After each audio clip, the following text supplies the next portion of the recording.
Hej, jeg skal i denne video vise, hvordan man får sit musik, som man har rippet fra en CD over på sin computer i MP3-format for eksempel, hvordan man får den lagt ind i iTunes og via til sin enhed. Det kan være en iPhone, en iPad eller en iPod.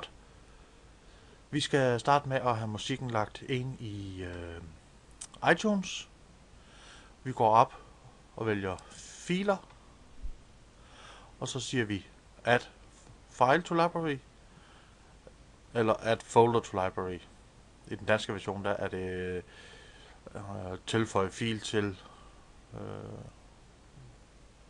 biblioteket, eller tilføje mapper til biblioteket.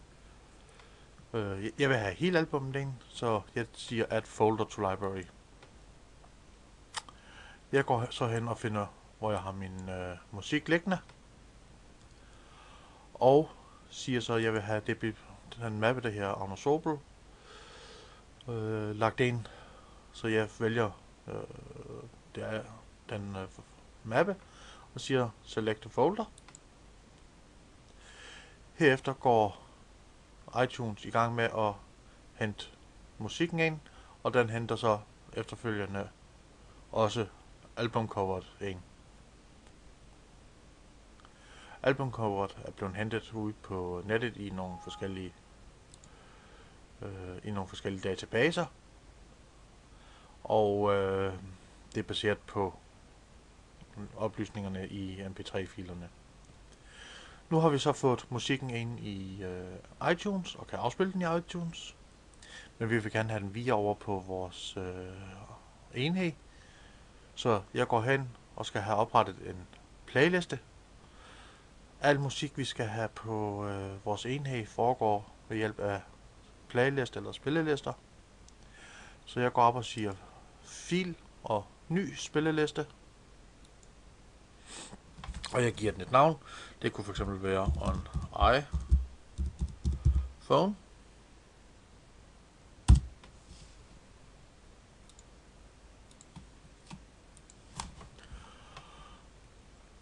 Og vi har nu en tom spilleliste. Vi går tilbage til vores musik. Så højre klikker vi på albummet og siger tilføj til spilleliste.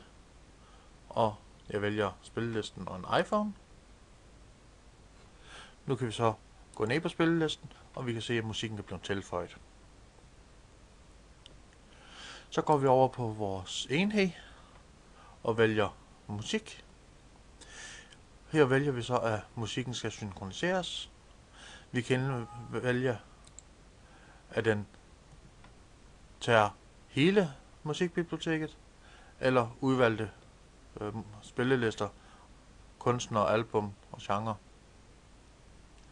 Vi går så ned i oversigten over vores spillelister og finder den spilleliste, vi har oprettet, og siger, at den bliver markeret, og vi går ned og siger anvend eller apply. Når man har trykket på den, så går iTunes i gang med at synke enheden, og det tager så et stykke tid.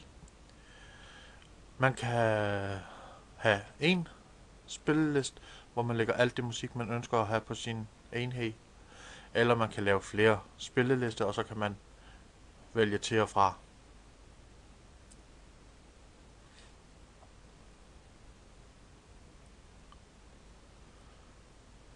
De forskellige spillelister, som man opretter, kan man på sin enhed vælge, at man vil afspille. Så lige nu synker jeg 2 spillelister. En spilleliste her Benny.dk og en spilleliste her on iPhone. Jeg kan så inde på min enhed vælge at sige, nu vil jeg høre den musik, der ligger i spillelisten on iPhone, eller den musik, der ligger i spillelisten Benny.dk. Man har også mulighed for at vælge album eller kunstner eller enkeltnummer. Og det tager lige et stykke tid at finde ud af, hvilke af de albums, man har liggende, som man ønsker at synkronisere, som allerede er på enheden, og hvilke der skal overføres. Når den er færdig med det, så overfører den numrene, og så er den blevet færdig med at synkronisere, og man kan nu afspille sin musik fra sin enhed. det var det, jeg havde at vise i denne video.